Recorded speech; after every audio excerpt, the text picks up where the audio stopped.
যে বিবাহ ব্যবস্থা এটা সমাজে আলোচনাটা ছড়িয়ে যায়। তার জন্য আমরা এই ক্ষুদ্রভাবে কাজটা আমরা শুরু করেছি। যদিও আমাদের কথা শুনে কম লোকে, কিন্তু সারা পৃথিবীতে থ্যালাসেমিয়া নিয়ে আন্দোলন করছে, আমাদের ভারতবর্ষেরও হচ্ছে কম বেশি। সেই কারণে গভর্নমেন্ট থ্যালাসেমিয়া নিয়ে কাজ একেবারে করছে না তা নয়, সূচনা করেছে। থ্যালাসেমিয়ার জন্য ব্লাডটা যাতে পায় তার জন্য একটা ব্যবস্থা গভর্নমেন্ট করেছে। থ্যালাসেমিয়া মেডিকেল কলেজে, থ্যালাসেমিয়া হাসপাতালে বাচ্চাদের রক্ত দেওয়ার একটা আয়োজন করেছে। এবং গর্ভবতী মা ডাক্তারের কাছে দেখাতে গেলে ডাক্তার এখন এক লাইন লিখে দিচ্ছে যে তোমরা তোমার স্বামীর রক্তটা পরীক্ষা করে না, থ্যালাসেমিয়া আছে কিনা।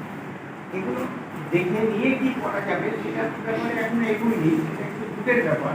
কিন্তু এটা কিন্তু গভর্নমেন্ট অল্প হলেও কাজটা সূচনা করছে।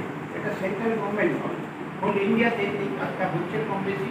কিন্তু এই কাজটাকে আরও পরিচ্ছন্নভাবে করতে হবে। যেমন একটা মা থ্যালাসেমিয়া ক্যারিয়ার, বাবাও ক্যারিয়ার, তাহলে তাদের গর্ভে সন্তান আসলে পেশেন্ট আসতে পারে, ক্যারিয়ার আসতে পারে, ভালো আসতে পারে। তাহলে আমরা এটা যদি জানি যে এরা দুজন ক্যারিয়ার, তাহলে কী করতে হবে? তার বিজ্ঞানীরা আরেকটা আবিষ্কার করেছে, মাতৃগর্ভের বাচ্চাটা ভালো না খারাপ জানার জন্য এটা একটা টেস্টিং ব্যবস্থা চালু করেছে, অ্যান্টিনেটাল টেস্টিং। এটা দিল্লিতে হচ্ছে, অল ইন্ডিয়া মেডিকেল সায়েন্স, এগুলো খুব ভালো হয়।